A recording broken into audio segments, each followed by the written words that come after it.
नमस्कार, मैं हूं रुपेश कुमार। फोन न्यूज में स्वागत है। सिवान जिला के सिवान सदर प्रखंड में पहुंचे हुए हैं। ऐसे विद्यालय के बात करने जाएंगे। ऐसे सर मेरे सामने उपस्थित हैं, कहा शिक्षा के क्षेत्र में बहुत ज्यादा अनुभव रखते हुए अपने विद्यालय चलाने का काम करते हैं और सर से परिचय लेना चाहेंगे। सबसे पहले फोन न्यूज में स्वागत है सर। सबसे पहले मैं तो अपना परिचय दे रहा हूं। मेरा नाम हुआ द्वारिका प्रसाद राम और मैं बुद्ध निकेतन कम आदर्श सरस्वती विद्या मंदिर छोटपुर में चलाता हूं और ये बहुत दिन पहले से चलाता हूं, जिस समय हो सकता है कि जिला में ये मेरा स्कूल का 7वां 8वां संख्या हो। और मैं इसको एक पलानी और मचान से शुरू किया था। यहाँ के लोगों का भी काफी सहयोग रहा और मैं भी 24 घंटा में 20 घंटा खटा हूँ और तब आज ये बिल्डिंग दिखाई दे रहा है। पहले हमारे यहाँ बहुत बच्चा हुआ करते थे, आज तो घर घर स्कूल हो गया, इसलिए बच्चों की संख्या पहले से कम है। किस तरह से सर डीएम साहब ने जिला को प्राइवेट विद्यालयों के लिए पोशाक और पुस्तक पे कहते हुए नजर रखे हुए हैं, कितने उसे आप सक्षम हैं और किस तरह से कार्य के अपने विद्यालय में बच्चे के साथ चलने का काम करेंगे? सबसे पहले तो मैं डीएम साहब को बहुत बहुत धन्यवाद दूंगा, क्योंकि उन्होंने ये प्राइवेट स्कूल पर थोड़ा सा नजर उठाने का काम किया। ये बहुत अच्छी बात है, चाहे जितना भी धन्यवाद दिया जाए कम है, लेकिन इस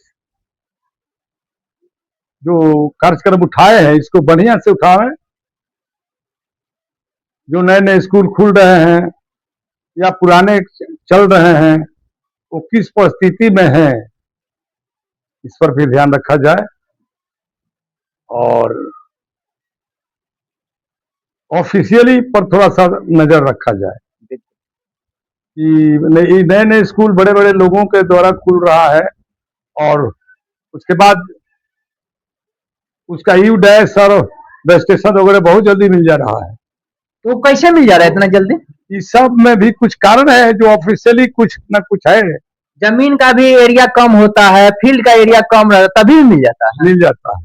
कहना चाहेंगे डीएम साहब से? इससे हम कलेक्टर साहब से कहना चाहेंगे कि जो मानक है, संस्था खोलने का संविधान में अधिकार है, लेकिन उसका कुछ मानक भी है, तो उस मानक को पूरा हो खुले।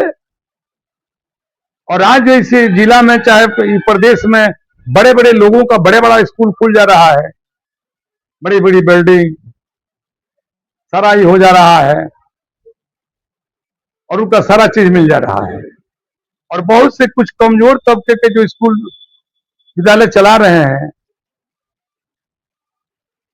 उन पर काफी दिक्कत महसूस हो रही है। उनको दिक्कत महसूस हो रही है, क्योंकि उस पर प्रशासन का चोट, इस शिक्षा विभाग का चोट बहुत अधिक पड़ रही है। एक चीज देखा जाता है, बड़े बड़े बिजनेसमैन हुए, बड़े बड़े अधिकारी होते हैं, वो प्राइवेट स्कूल में ऐसे विद्यालय में बच्चों को पढ़ाते हैं। गरीब वर्ग के गरीब होते हैं, वो ऐसे विद्यालय में नहीं पढ़ पाते, उनके पास पैसा नहीं रहता है।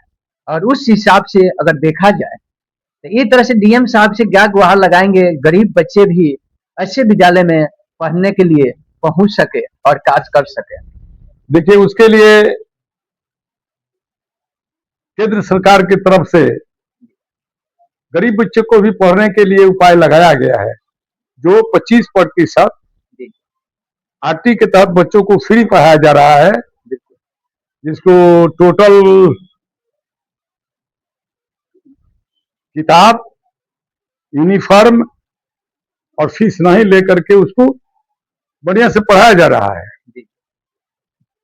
सरकार की तरफ से ये बात है, अब बच्चे पढ़ भी रहे हैं।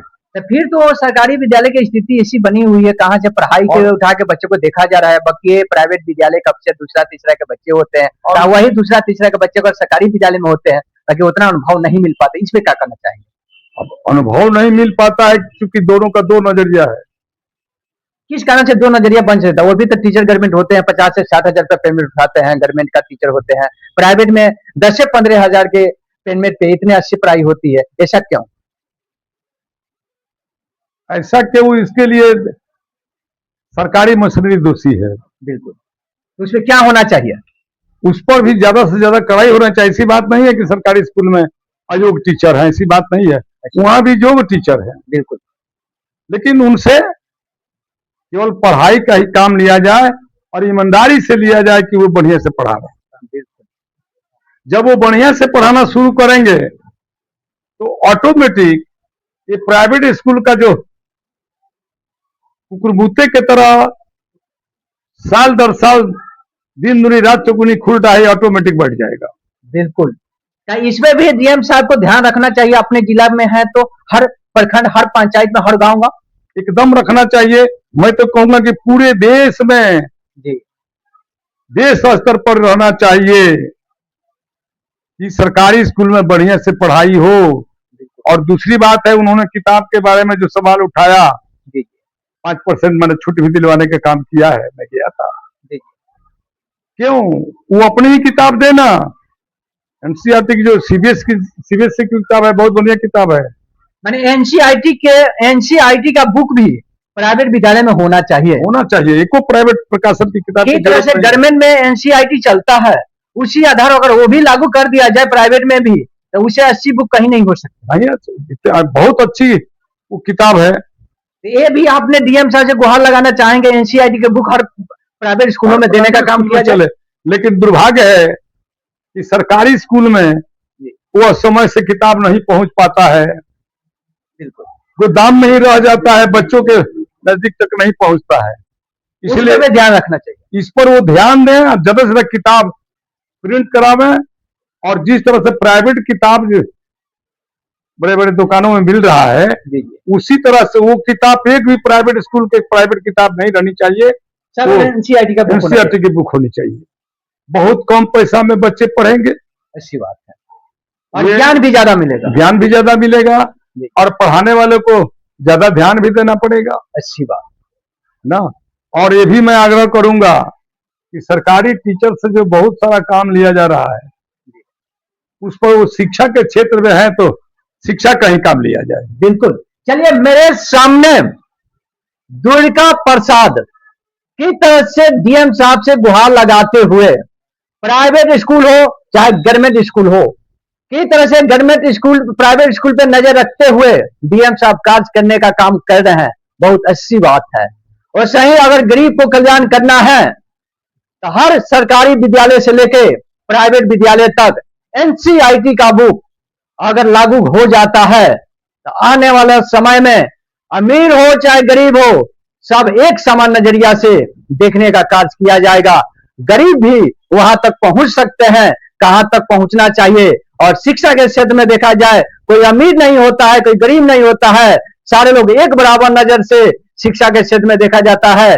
ऐसा ही अगर कार्य करते रहे तो आने वाला समय में लगता है कितने प्राइवेट स्कूलें बिना कम जगह पर खुलते जा रही है, ना खेल कूद का मैदान नजर आएगा, नहीं सही से रूम का नजर आता है, सिर्फ पैसा ही पैसा दिखता है। अगर उस पर कर्ज अगर डीएम साहब नजर रखते हुए कार्य वो कराते हैं, यूडैश की बात किया जा रहा है, वहां पर जाकर धरातल पर देखने का कार्य किया जाए, क्या इस लायक वो विद्यालय है या नहीं है, तभी उस विद्यालय को यूडैश देने का काम किया जाए। इसमें अगर नजर रखते हैं तो आने वाला समय में गांव का गरीब कितने होते हैं, सारे लोग अच्छे विद्यालय में पढ़ाई लिखाई करेंगे और बच्चे को उज्जवल भविष्य का कामना होगी।